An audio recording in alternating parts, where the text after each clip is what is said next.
Buenas, en este video vamos a explicar los primeros capítulos de este libro, del cómo programar en Java 8 de Paul Dater. Y bueno, vamos a abrir nuestro editor de código de preferencia, o IDE, cualquiera sea. Y bueno, para comenzar, aunque suene un poco obvio, vamos a dar una pequeña explicación de Java. Java es un lenguaje de programación orientado al paradigma, orientado a objetos, valga esa redundancia. Y bueno, en Java absolutamente todo es una clase. Y si queremos ejecutar nuestro código como tal, vamos a necesitar que en alguna de esas clases haya un método main.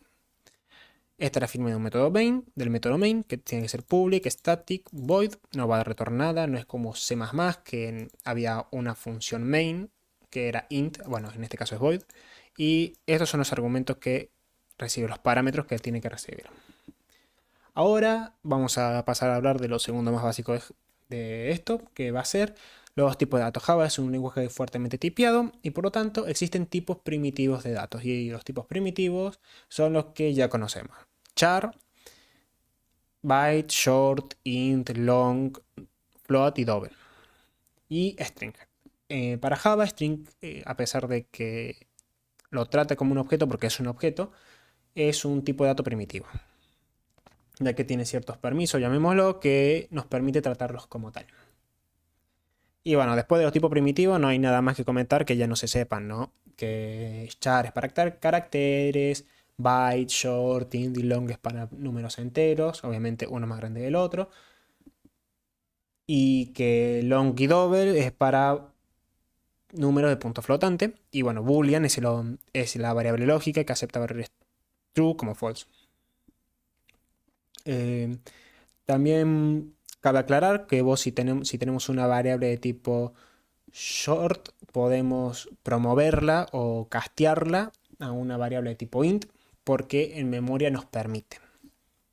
Porque la cantidad de memoria que ocupa uno lo puede manejar el otro. Sin embargo, no podemos meter una variable long dentro de un int. Más que nada porque long ocupa más memoria que int y por lo tanto nos saltaría un error al compilar. Bien, ¿cómo se compila este lenguaje ya que lo estás hablando tanto? Bueno, aunque suene obvio, Java es un lenguaje compilado.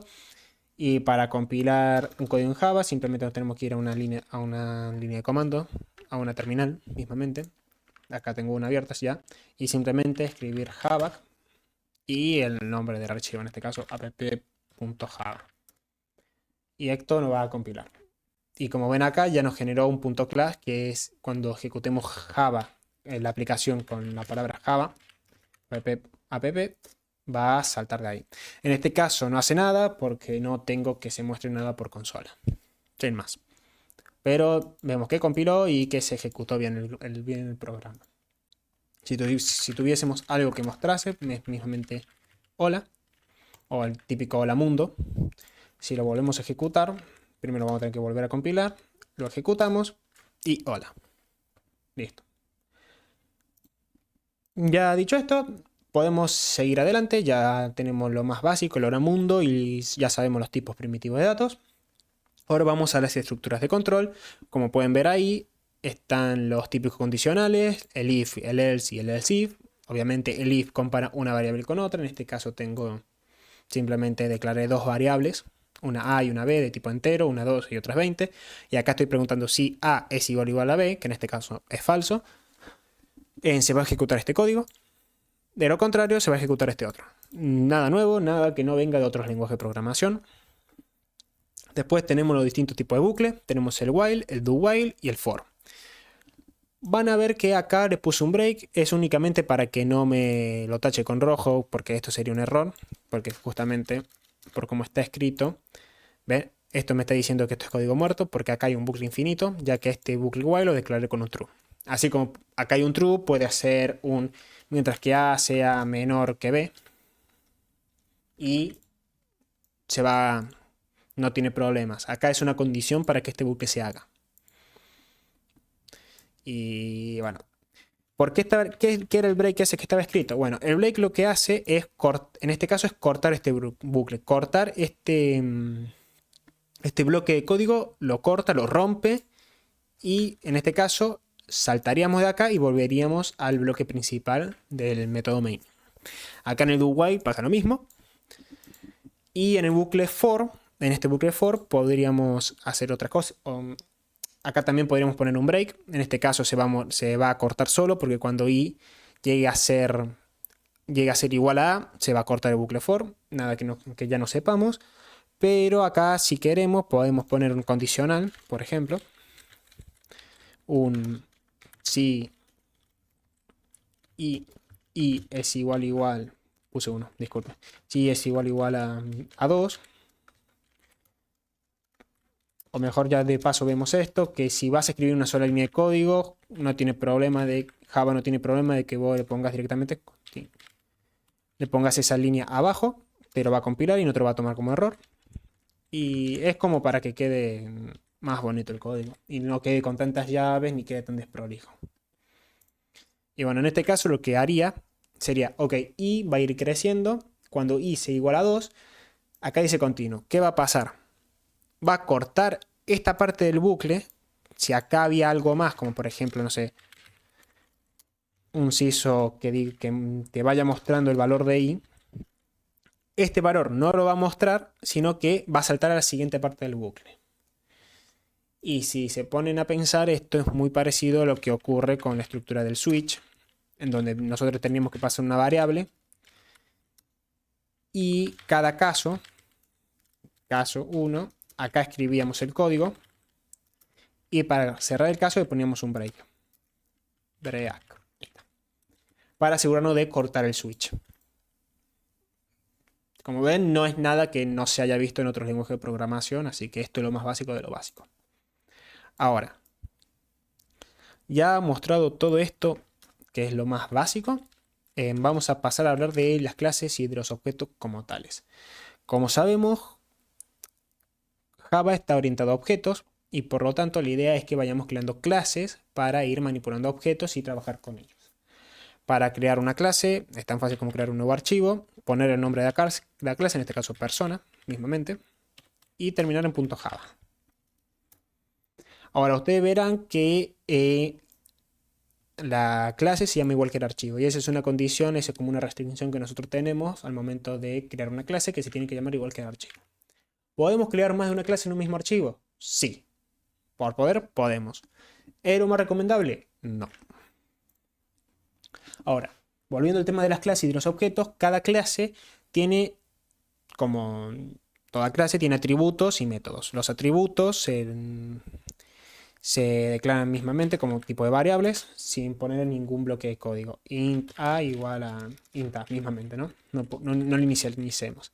Ahora, ¿qué pasa? Por defecto, este atributo tiene como modificador de acceso, disculpe, tiene como modificador acceso package. Bueno, lo escribí mal. Ahí está. Tiene como modificador de acceso package. No se escribe. ¿Qué ocurre? Que todas las clases dentro que comparten el mismo paquete con ella van a poder acceder a esta variable. Por lo tanto, nosotros tenemos que ponerle un modificador de acceso para asegurarnos de que solamente esta clase puede acceder a esta variable y si creamos un objeto de esta clase, solamente se pueda modificar a partir de sus correspondientes setters y getters, ¿no? Que esto correspondía a encapsulamiento. En este caso, para poder hacerlo, le ponemos un private adelante y ya estamos diciendo que la variable de tipo entero A tiene como modificador acceso private, es decir, que ella sola es capaz de manipular esta variable. Para encapsular directamente lo vamos a hacer rápido. Set_a y getA. Esto es para que nadie se meta donde no le toca. ¿A qué voy? Que nadie pueda tocar variables que no le corresponda. Si nosotros creamos un objeto persona, solamente podemos modificar esta variable a través de sus métodos correspondientes. Ahora, retomando un poco lo que dije antes sobre package, es que por ahí quedará la duda que es un paquete. Un paquete es la forma de organizar archivos, carpetas, dicho a lo bruto. Si nosotros acá creamos una carpeta, como por ejemplo modelo, llamémoslo simplemente, y abrimos esta carpeta y metemos a persona dentro de la carpeta modelo. Aquí cambio. Bien. Nos va a saltar un error, como que, che, esta carpeta está dentro, perdón, este archivo está dentro de una carpeta y no me lo estás declarando. No me lo estás empaquetando. ¿Qué tenemos que hacer? Simplemente usar la palabra package y poner el nombre de la carpeta, en el caso modelo, punto y coma. Y ya está. Con esto ya metimos esta clase en un paquete. Y si ahora la queremos usar en la clase app, simplemente arriba de todo le importamos modelo, punto. Y bueno. Uy. Disculpa. No me di cuenta. Import modelo, punto. Y bueno, acá podemos o poner un asterisco. ¿Y qué hará? El asterisco te va a llamar a todas las clases, a todos los puntos, a todas las clases que estén dentro de ese archivo. Más no se meterá dentro de carpetas hijas. Es decir, si dentro de modelo tengo otra carpeta más que se llame, no sé, número de teléfono, números o teléfonos mismamente, al poner asterisco no se va a meter dentro de teléfono y no va a llamarte a las clases correspondientes. Sin embargo, sí te va a llamar a todas las clases que estén dentro de modelo. Si ponemos el asterisco. Ahora, si simplemente ponemos la clase, bueno, persona, ahí está. Lo que va a hacer importar de la carpeta modelo únicamente la clase persona. Nada más. Si tuviésemos otra clase acá y la intentásemos llamar, tendríamos que o importarla o importar la carpeta con todas las clases o importar esa clase en específico. Porque de lo contrario no podríamos acceder a ella.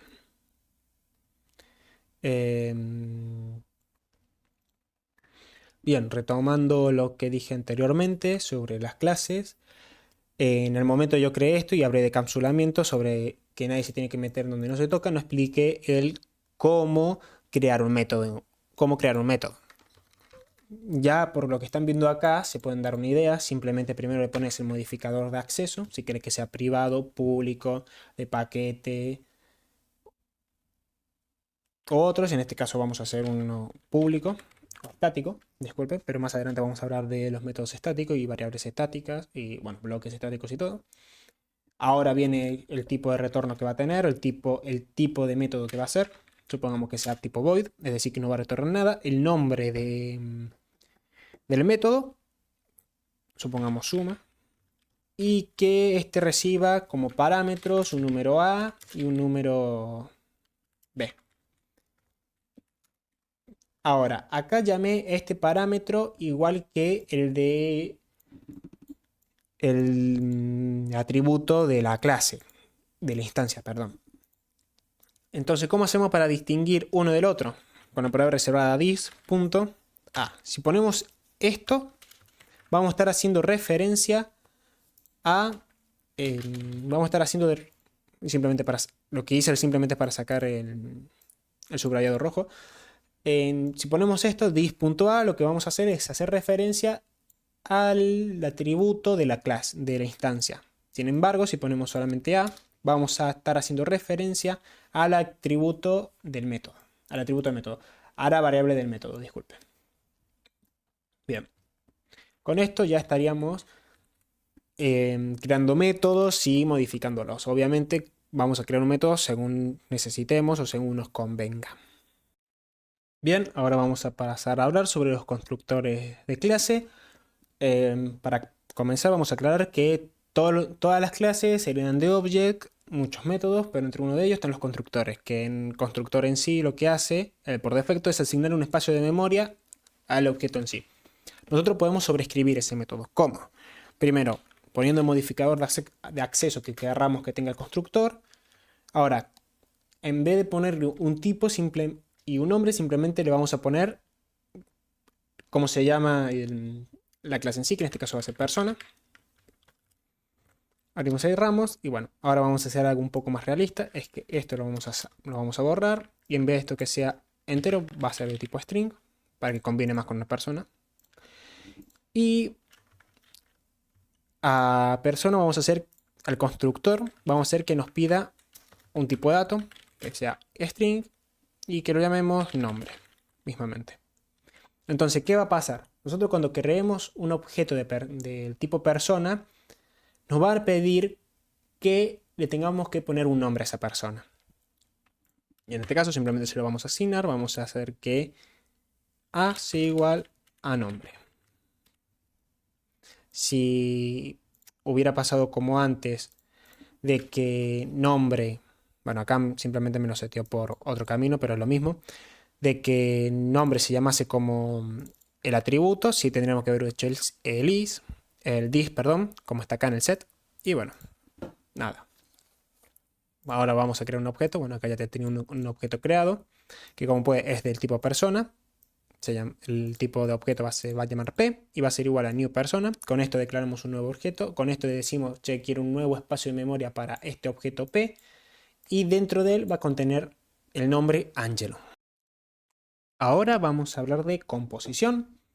Y es bastante simple el tema, aunque suene medio feo, medio complicado. Es que cuando una composición se da cuando una clase está construida con otras clases. O, mejor dicho, una clase tiene como atributos objetos de otras clases ya creadas. En este caso yo me hice una clase en teléfono mismamente, con su atributo y sus métodos de encapsulamiento. Y acá simplemente vamos a la clase persona que ya teníamos antes, simplemente le vamos a agregar como atributo a el teléfono, llamémoslo tel, y listo. Ya acá estaríamos haciendo una composición. ¿Por qué? Porque la clase persona está compuesta de otra clase ya creada, que en este caso fue teléfono. Y ahora mismamente podemos agregar al constructor, che, quiero que me pases también un tipo de dato de teléfono, tel. Y acá, sin más, generamos sus setters y getters. Y así como hacemos el z, hacemos el setTel. Igual a tel. Ahora vamos a tener que tener cuidado cuando hagamos una modificación. ¿Por qué? Porque acá ya empieza a jugar la memoria y cuando estamos hablando de referencia y cuando estamos hablando del objeto en sí. Es decir, cuando estamos hablando de la posición en memoria y cuando estamos modificando el objeto en sí. Eso lo vamos a ver un poquito más adelante cuando hable de los otros métodos que podemos sobreescribir que se heredan de la clase object, como el equals, el clone y el hashcode. Más específico se va a ver en el clone. Siguiendo con esta clase de persona, vamos a hablar sobre sobrecarga de método, sobrecarga de constructor, que no es más que escribir un nuevo método con la misma firma que otro, pero cambiando el argumento. En este caso vamos a hacer una sobrecarga de constructor, que es exactamente lo mismo. Vamos a escribir lo mismo, de hecho, para que quede más claro y que se vea, vamos a copiar el constructor anterior, lo vamos a pegar y le vamos a cambiar el argumento. En vez de que reciba un nombre y un teléfono, vamos a hacer que simplemente reciba un nombre. Abrimos y cerramos. Y listo. Como ven, ya no me salta el error, ya no está subrayado en rojo. ¿Por qué? Porque ahora tenemos dos constructores que tienen la misma firma, pero lo que cambia es en el argumento. Uy, disculpe. Y listo. Con esto ya estamos sobrecargando el constructor. Ahora, cuando creemos un nuevo objeto, vamos a hacer que persona P2 sea igual. Le decimos a Java que queremos un nuevo espacio de memoria para esta nueva persona y que se llame mismamente Pedro. Como ven, ya no me salta un error diciéndome, che, necesito que también me pases un teléfono, sino que simplemente me lo acepta y me pone llama al otro constructor, que en este caso va a ser el que solamente necesita un nombre para crearse. Bueno, ahora ustedes me podrían decir, pero che, yo quiero tener más de una persona, no quiero andar declarando 800.000 personas, P1, P2, P3, P4, P800, igual a nueva persona y hacer todo esto. ¿Qué puedo hacer? Y bueno, esta solución te la puede dar un simple array. Obviamente no necesariamente un array tiene que ser de objetos, simplemente en este caso vamos a hacer un tipo primitivo, int. Para denotar que este va a ser un tipo de dato de array, va a ser un tipo de dato entero array, vamos a poner los corchetes y el nombre de la variable. A igual int, punto y coma. Y acá adentro tenemos que poner el tamaño que va a ser nuestro array. Supongamos que va a ser de un tamaño de 10. Y listo. Acá ya estaríamos creando un array de 10 espacios. Si queremos, en vez de hacer un array, una matriz, es decir, perdón, un vector, queremos hacer una matriz, agregamos un nuevo acá, un nuevo corchete acá, otro acá y declaramos el espacio. 30, por dar un ejemplo. ¿Que necesitamos otro más? Porque, no sé, necesitamos un array de 3 dimensiones. Como no, volvemos a hacer lo mismo y volvemos a decir de cuánto espacio lo queremos. Y así hasta las que queramos. Obviamente no es lo mejor del mundo tener un array de 8 dimensiones, pero por poder se puede. Ahora, ¿cómo funciona un array? En memoria, un array funciona, en este caso Java trata el array tal cual como en C++. Vos al declarar un array, lo que va a hacer Java es buscar un espacio en memoria, varios espacios de memoria que estén libres uno al lado del otro para meter tu array ahí adentro. Si no lo tiene, va a ir a buscar otro y así. ¿Qué ventajas tiene esto? Aunque suene que es más desventajoso que ventajoso, es que vos puedes acceder a cualquier posición del array de forma inmediata. No tenés que recorrerte todo el array para encontrar un valor. En este caso hagamos simplemente un array de una dimensión para el ejemplo. Y ahora les voy a mostrar un detallito que Java es lo suficientemente inteligente como para que vos se lo puedas declarar al array de manera, llamémoslo a grosso modo, de manera de prepo, de pecho. Supongamos que acá ponemos que el primer valor sea 10, el segundo sea 20 y el tercero sea 31. Acá Java es lo suficientemente inteligente para decirte, ok, este quiere que el array, el vector, sea de 3, sea de espacio de 3. Así que puedes declararlo así al array. No hace falta que hagas new int y pongas el tamaño. ¿Qué es más conveniente? Sí, es más conveniente en algunos casos, en otros no. Eso ya es con tiempo, con práctica y experiencia, sabrás qué tenés que poner y cómo tratarlo. Bien, volviendo con lo que dije anteriormente, un array lo podemos declarar de esta manera y si queremos acceder a alguna de sus posiciones, hacemos A, abrimos corchete y acá definimos la posición. Recordemos que va desde 0 hasta n, menos 1. Y en este caso supongamos que queremos la posición 2 del array. Es decir, queremos que se muestre el 20. Acá tenemos que poner A en la posición 1. Y ya con esto, si lo ejecutamos, nos va a mostrar el 20, que es lo que queríamos. Bien, ahora vamos a ver un tema, llamémoslo un azucarillo o algo por el estilo, que es bastante simple. Nosotros supongamos que queremos crear un método que nos sume varios números, ¿no? Olvidémonos de momento de este array, pero ya van a ver que tiene mucha relación. Como ya sabemos crear un método, lo vamos a crear mismamente en la app para no tocar las clases persona y teléfono. Supongamos que queremos un método público de tipo que devuelva un entero y que se llame suma. Nosotros si queremos acá sumar varios números, lo que tendríamos que hacer es decirle, bueno, che, vos vas a recibir un array, por ejemplo, o un int a y otro valor. Pero poniendo esto no estaríamos encapsulando simplemente, che, este método solamente va a poder sumar dos números.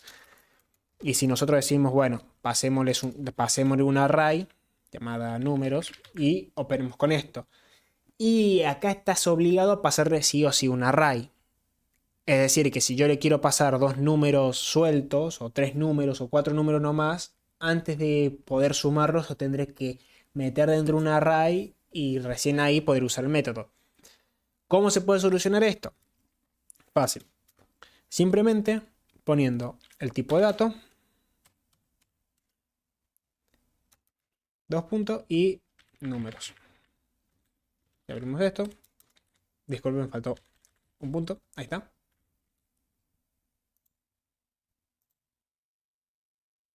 Ah, claro. Y acá me faltaba el return. Disculpen. Que pensé que había otra cosa mal, pero no, ya está. Con esto que estamos diciendo, che, te voy a pasar varios números. En este caso, esto es como decir que vamos a formar un array llamado números de tamaño n. De hecho, si nosotros hacemos un siso acá y simplemente hacemos números punto length, como puse, punto length, nos va a devolver el tamaño del array números. Supongamos que, y lo veamos acá, pongamos que suma, int a igual a suma, y disculpe, acá me faltó poner static para poder hacerlo. Ya está. Y acá le pasemos 20,64,90,81. Y como ven, no se queja, no tuve que pasar ni a un array, no tuve que hacer nada. Simplemente le puedo pasar la cantidad de números que yo quiera. Pasa lo mismo si en vez de enteros sea caracteres, pasa lo mismo. Si en vez de caracteres sea strings, si son objetos, exactamente lo mismo. Esto es para denotar un string y que no necesariamente tengas que, perdón, para denotar un string, para denotar un array y que no necesariamente estés encerrado o obligado a pasarle un array. De hecho, si ejecutamos esto rápido, como ve, acá nos muestra el tamaño de array que es 4 y justamente 1, 2, 3, 4 combina. Y acá ya podemos hacer un bucle for. Y acá de paso vamos a ver otro azucarillo parecido a este, que es el for each. Muchos lenguajes lo tienen, Java no es la excepción. ¿Y cómo funciona? Es bastante simple. Primero ponemos el tipo de objeto o dato que queremos usar. Supongamos, en este caso, como son números, vamos a hacer un int c, 2 puntos, y acá le pasaríamos el array. En este caso es números. Abrimos y cerramos y ya está. ¿Qué va a hacer esto? A cada posición de números lo va a guardar en la variable c.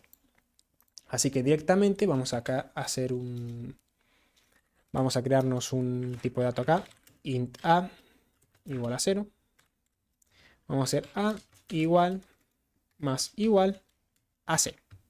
Entonces, ¿qué va a hacer esto? Va a hacer que en c va a ser igual a la primera posición de números. Se hace este bucle, la segunda b va a hacer que c sea igual a la segunda posición de números y así. Acá pasemos a y simplemente hagamos un siso de a. Ejecutamos y nos ven que da 2, nos muestra 4, que bueno, es el tamaño que acá lo tenemos, que es el tamaño del array, que le pasamos, que es 4. Y acá tenemos el 255, que es la suma de todos estos números. Este tipo de for se usa muchísimo cuando se trata con objetos, con array de objetos. ¿Por qué? Porque es mucho más simple y no estás con el índice, no estás jugando con el índice y no estás ocupando más memoria.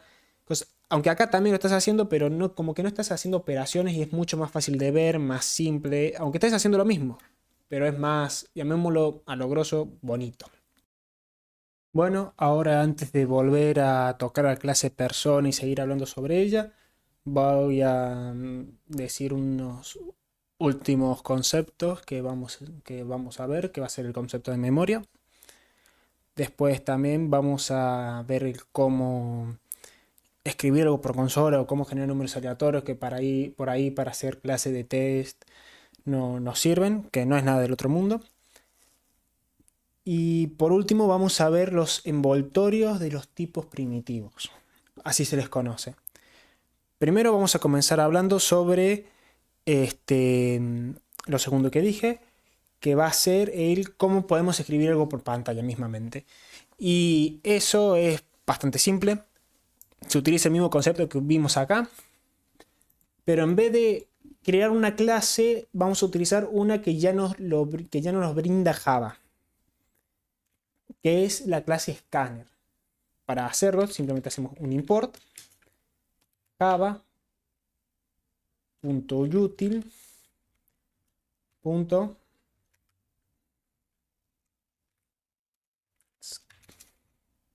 .util, disculpe. Y acá simplemente usamos Scanner. ¿Bien? Ponemos mismamente Scanner, le ponemos el mismo nombre, igual a new Scanner. Ahora, si queremos hacer que el escáner, nos sirva para escribir cosas por consola, para poder mandar nosotros input, tenemos que escribir acá system.out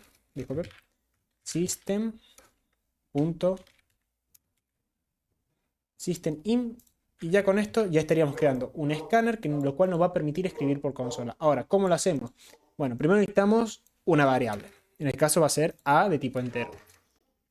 Y ahora necesitamos escribir por consola. ¿Y cómo hacemos? Bastante fácil. Hacemos a igual a scanner punto next. Next, y acá tenemos que poner el tipo. En este caso, acepta int y listo. Punto y coma. Y no nos olvidemos siempre de cerrar el escáner. Punto close. Listo. Ya con esto ya estaríamos en condiciones para escribir algo por consola. Si lo hacemos, subamos esto para que se vea. Hacemos el room. Acá ya se ve que nos está esperando que mandemos algo. Le ponemos un 5 y nos imprime el 5 que le pasa. Es decir, que ya estamos cumpliendo esa función de escribir por consola. Este escáner también sirve para leer archivos, entre otros, que ya lo vamos a ver un poquito más adelante, pero ya en casi nada. Ahora, antes de tocar el concepto de memoria, vamos a hablar sobre los envoltorios. ¿Qué son los envoltorios? Como dije al principio, tenemos los tipos primitivos en Java, los cuales son los tipos que ya conocemos: int, char, bool y boolean y todo. Ahora, los envoltorios son objetos que Java nos permite tratarlos como si fuesen tipos primitivos como tales, pero cuando estés usando vas a estar trabajando con memoria, por así decirlo. Una forma de entenderlo es que el envoltorio es la caja donde adentro tiene un valor y el tipo primitivo es ese valor en sí. Un envoltorio contiene un tipo primitivo. Cada tipo primitivo tiene su envoltorio correspondiente. Normalmente se llaman igual que el tipo primitivo, descontando int, que en vez de llamarse int con mayúscula, porque ya sabemos que todas las clases empiezan con mayúscula, sería integer. Un ejemplo de esto, si hacemos integer, a es igual. Ahora podemos hacer como creamos siempre un objeto, new integer, y acá le pasamos un número, 5. Punto y coma, y listo. Bueno, acá me lo tachan porque no es la forma más óptima de hacer esto. ¿Y cómo lo harías? Bastante simple. Es como si estuvieses tratando a un tipo normal. Le pones 5 y ya con esto estarías. Pero Ángelo, ¿de qué nos sirve para qué queremos crear un objeto, gastar más memoria si con escribir int b igual a 5 estaríamos haciendo lo mismo? Bueno, ¿qué pasa? Estos envoltorios tienen métodos que nos son bastante utilidad. Un ejemplo de ello es, les voy a hacer uno rápido, string a igual a, y acabo de poner un número. Existe el integer.parserInt. Y acá le pasamos a. ¿Qué hace esto? Toma este string y lo pasa a lo pasa entero. Es decir, que esto necesita un entero. Si nosotros hacemos int b igual a esto, en b se va a guardar este número de acá. Inclusive, si lo quieren ver, hacemos un siso b y cuando ejecutemos, ¿ven? Acá está. Este tipo de métodos son muy interesantes, ya que nos permiten hacer comprobaciones y validaciones de inputs sin comernos mucho la cabeza. Ahora, ¿qué pasa si en vez de poner este número yo le hubiera puesto una letra? Bueno, omite la letra y nada, sigue arrancando. Y si no tuviese números, si solamente fuese letras, nos salta una excepción. Nos salta un error. ¿Qué nos está diciendo? lang.number format exception. Disculpen. No se guardó el anterior y nos había imprimido el normal. Ahora si corremos de vuelta, ahí está. Nos da la excepción correspondiente. Nos tira el error correspondiente a este archivo. Bien, ahora que casi se me olvida, vamos a mencionar el cómo generar números aleatorios. Y para generar números aleatorios es bastante fácil. Es parecido al escáner en cuanto a que tenemos que importar algo. Y en este caso vamos a hacer vamos a necesitar la librería math.random por 6 mismamente. ¿Qué me va a decir? Che, es tipo double.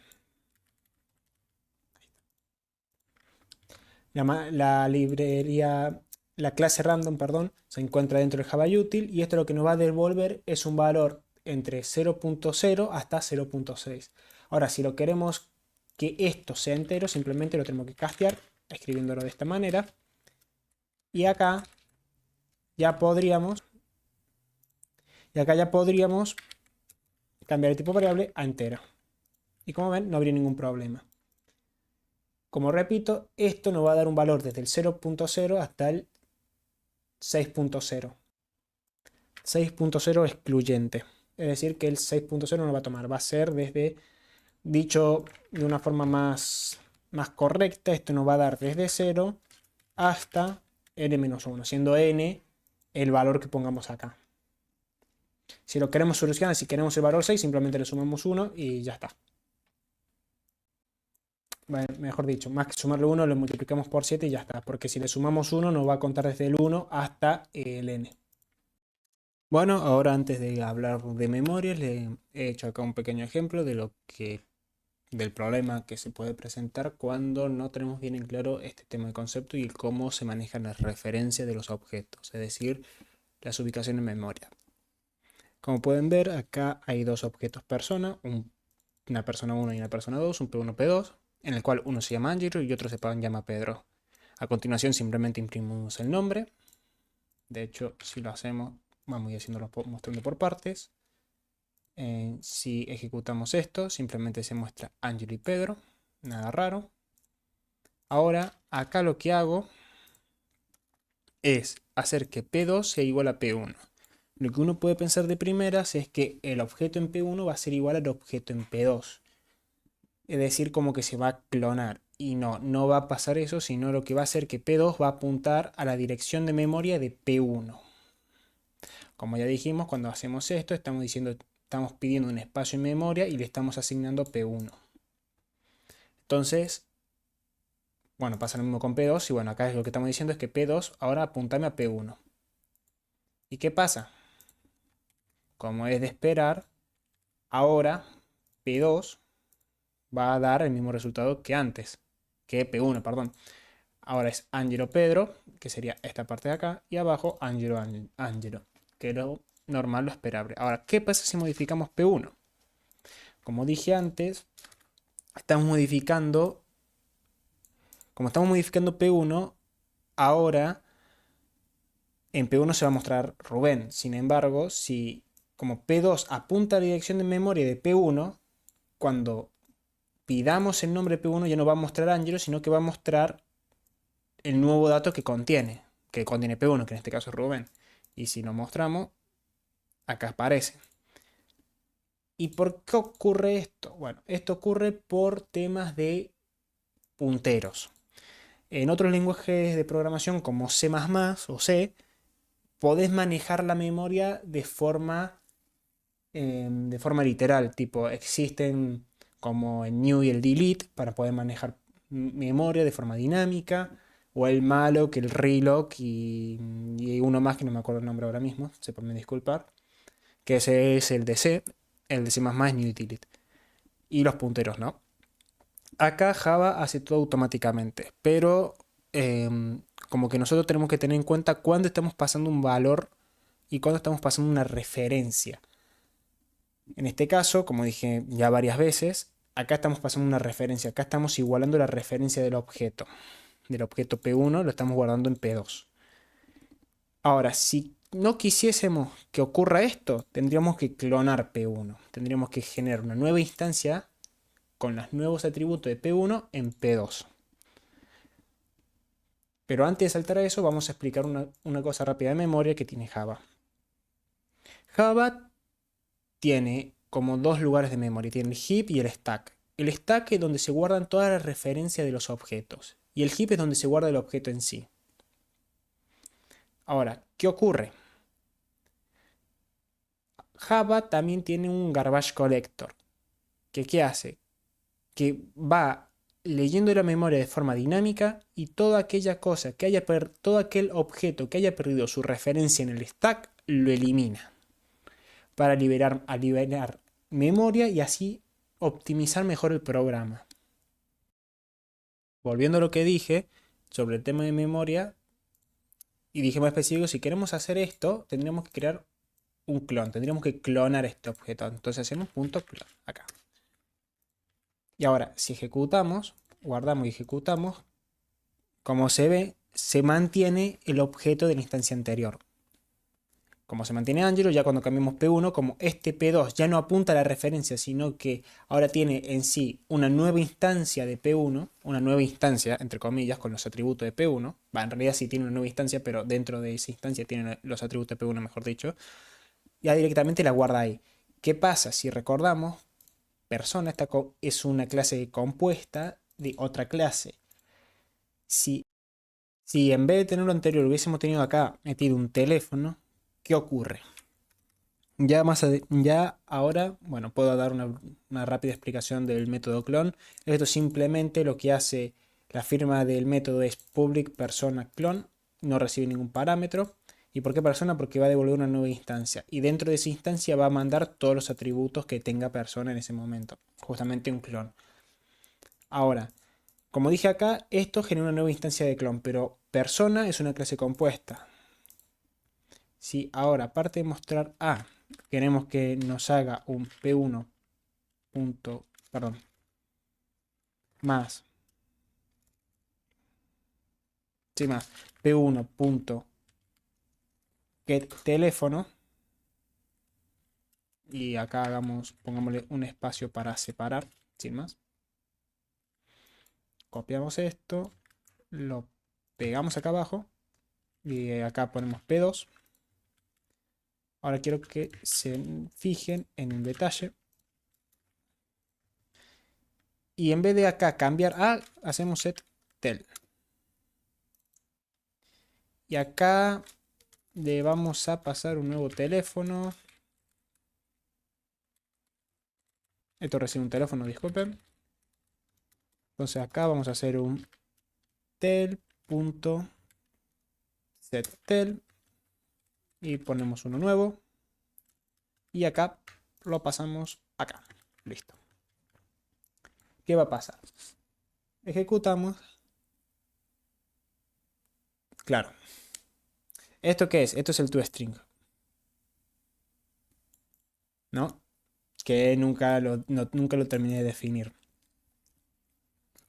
¿Qué es el toString? Ya que estamos, justamente salió esto, así que vamos a decir. El toString es un método que hereda que hereda de la clase object, el cual en este caso te devuelve la ubicación de donde está, donde el paquete, arroba, y esto es un hashcode. ¿Cómo podemos evitar que pase eso? Fácil, nos metemos en teléfono y creamos una clase toString, public. Esto va a devolver un string y si el método se llama toString. Abrimos y cerramos, no recibe nada y esto tiene que retornar un string. En este caso, simplemente acá ponemos, hacemos que retorne el this.getTelephone. Y ya con esto, si ejecutamos esto otro, como pueden ver, ahí ya se ejecuta. Por defecto se muestra eso, de lo contrario, si nosotros sobreescribimos ese método, simplemente va a mostrar lo que nosotros queremos, que es lo más útil. Bueno, volviendo al ejemplo este, como pueden ver, si se cambia lo que ya sabemos, si igual a P1 a un clon de P2, se ponen los mismos números, pero cuando cambiamos el teléfono en P1, también se cambia en P2. ¿Y eso por qué? Porque no hicimos un clon por completo. ¿Qué clonamos? En persona, simplemente clonamos el nombre, pero el teléfono lo pasamos como referencia. Así que cuando modifiquemos el valor de T1 del teléfono de P1, vamos a modificar indirectamente el teléfono en P2 porque este teléfono apunta a la dirección de memoria de P1, del teléfono de P1. Para poder solucionar este problema, ¿qué tendríamos que hacer? Lo mismo que antes, generar una nueva instancia de teléfono para así evitar ese problema. Eso es lo único que tenemos que tener en cuenta de Java. El manejar bien la memoria y saber cuándo estamos pasando un valor por referencia o cuando lo estamos pasando por una copia, estamos haciendo una copia del valor. Este tipo de clones que estamos haciendo se conoce como shallow cloning en el momento de simplemente no genera una nueva instancia de las clases que componen a la clase que estamos clonando, y después está el deep cloning que sí lo hace, ahí estamos clonando todo como tal, y si modificamos un aspecto no estamos modificando el otro. Si modificamos el valor de una clase no modificamos el de la otra. Bueno, ya que hablamos del método clone y método toString, que son métodos que serían de la clase object y que nosotros los sobrescribimos para que hagan más lo que nosotros queremos, también existe el método equals, que es para comparar dos objetos y definir si estos son iguales. Y también está el método hashcode, que eso te devuelve, es un identificador para un objeto de la clase.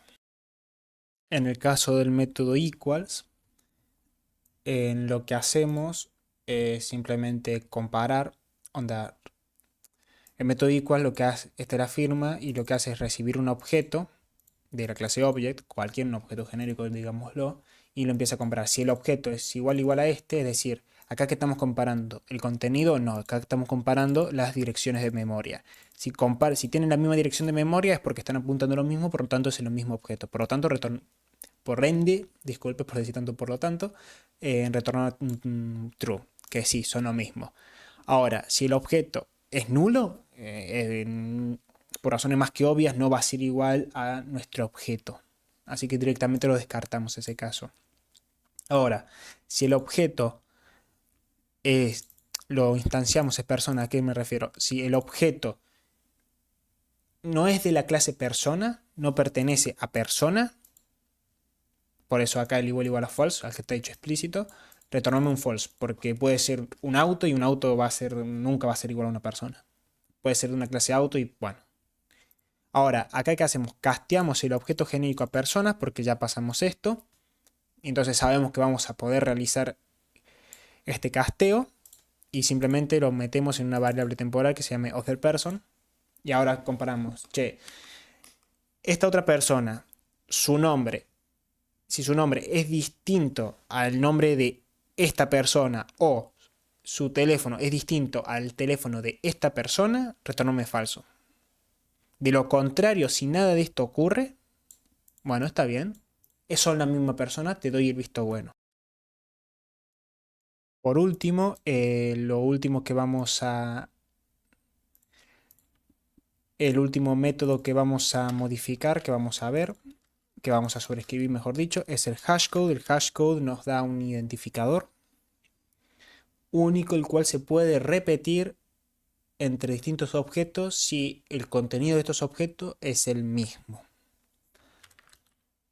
Acá simplemente le pasamos un valor y nada más.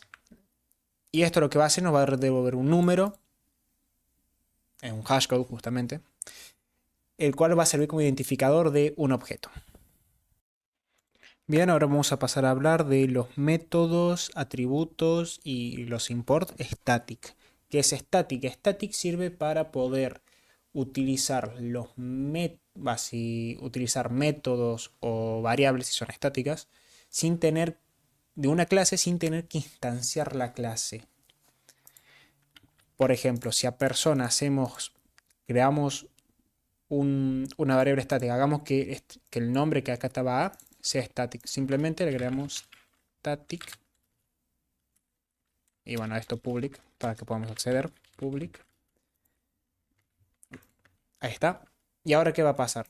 Si nosotros queremos, antes ¿qué teníamos que hacer? Teníamos que crear un objeto persona p1 igual a new bla bla bla bla. Ahora simplemente si queremos podemos hacer poner el nombre de la clase persona punto a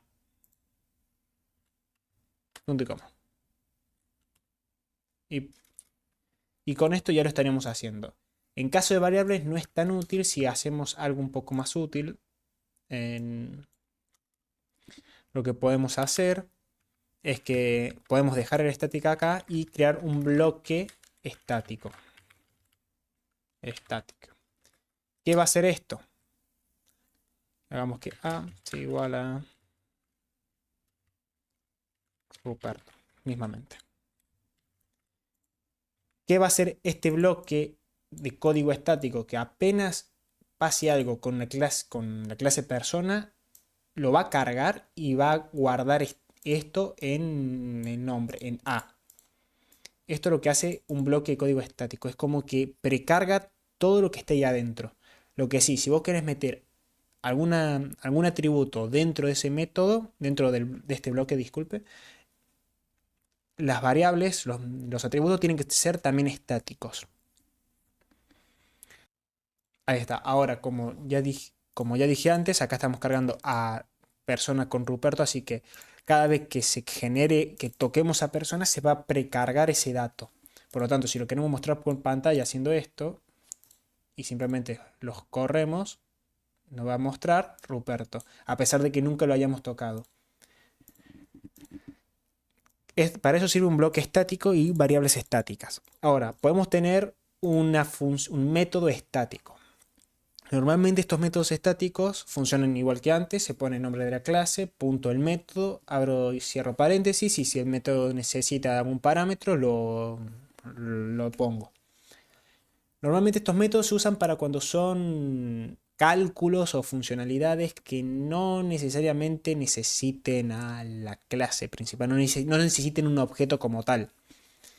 Y por ahí queda más prolijo el tenerlos así que crear una nueva instancia del objeto para recién poder hacer uso.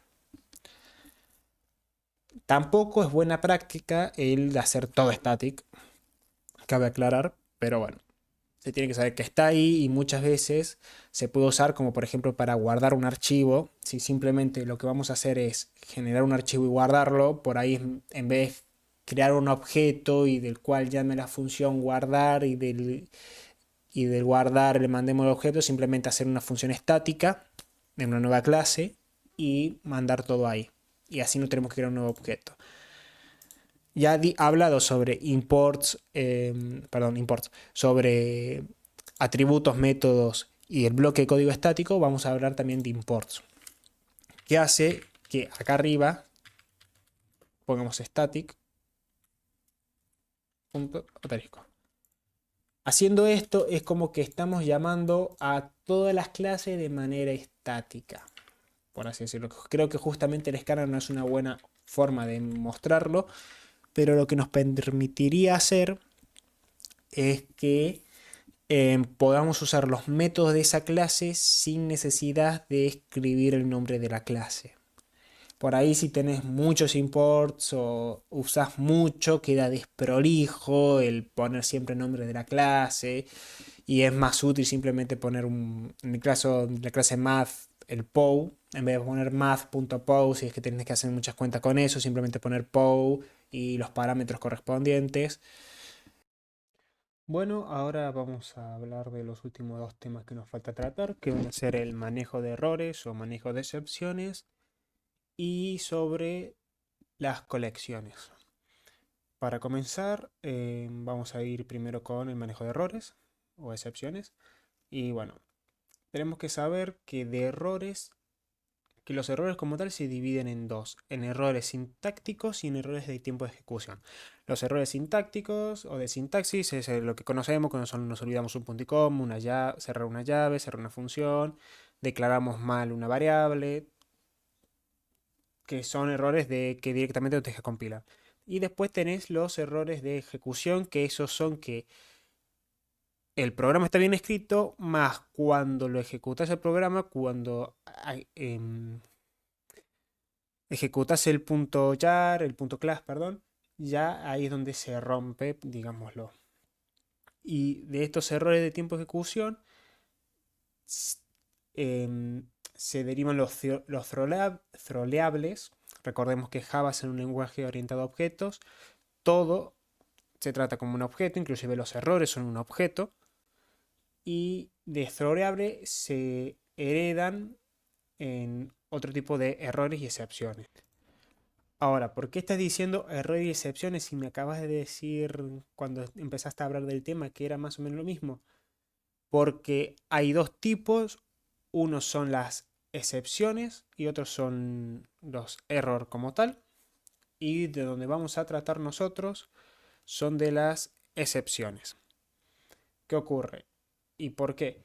¿Qué son los errors? Son más errores a nivel de hardware, por así decirlo. Más como que falta memoria o cosas por el estilo que directamente el desarrollador no puede hacer nada. En cambio, en las excepciones, ahí sí es donde sí se pueden evitar o se pueden tratar, mejor dicho.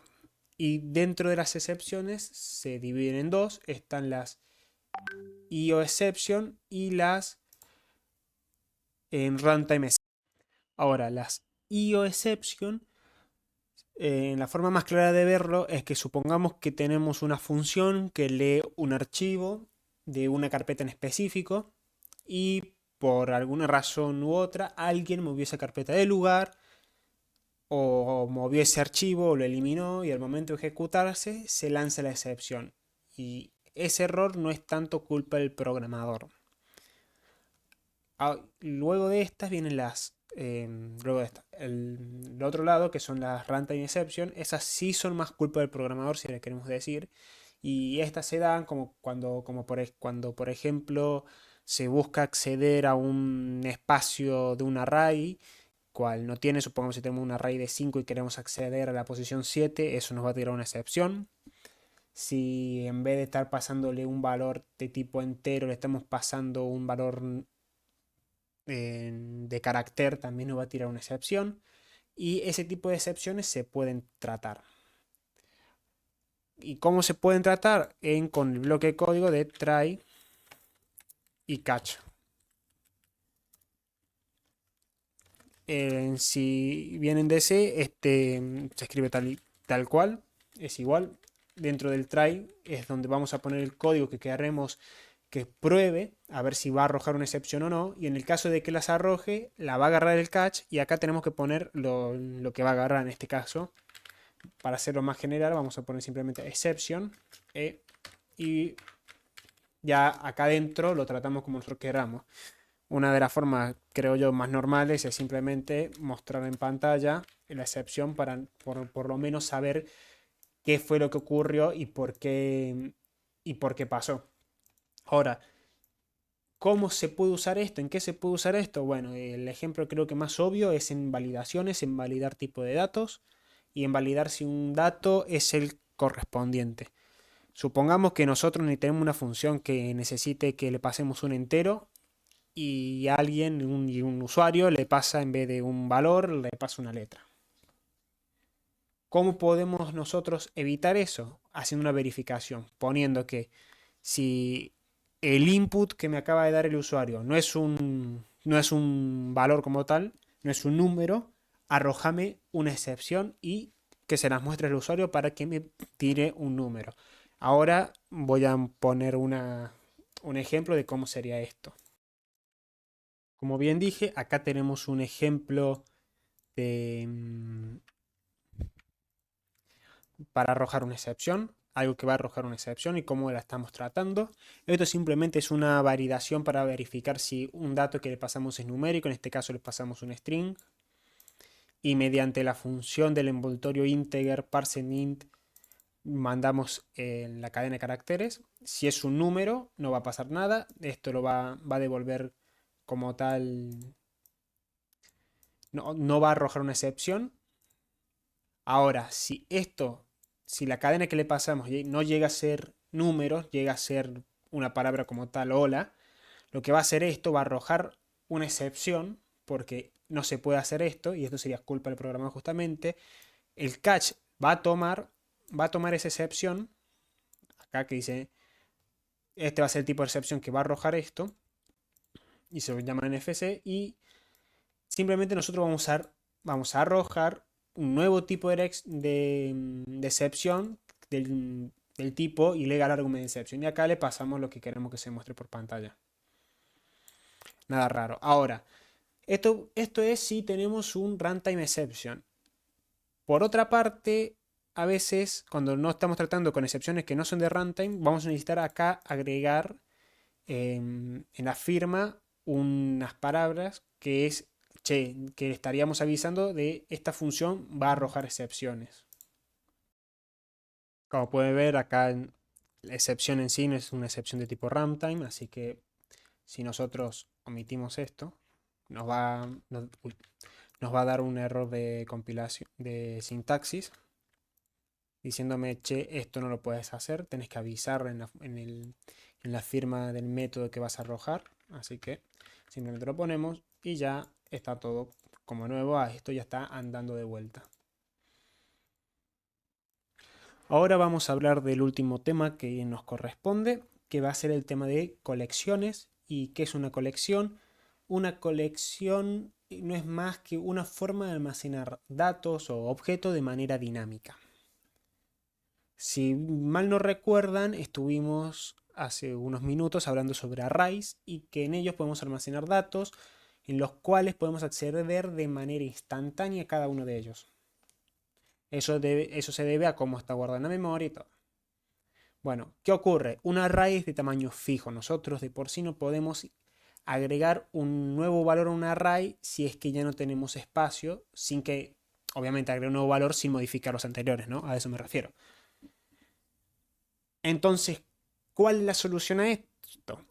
Y bien, si ya saben un poco, sabrán de utilizar una lista. Lo primero que se le vendrá a la cabeza, bueno, armemos una lista y dentro de esa lista sabemos que hay métodos, hay un método el cual nos permite agregar de forma dinámica nuevos valores, que es el add, ¿no? Y bien, pero ¿qué es una colección? En Java, una colección es un objeto de las cuales tiene como hijas, es una clase de la cual tiene como hija, mejor dicho, la clase list, en la keyway y set. También está map.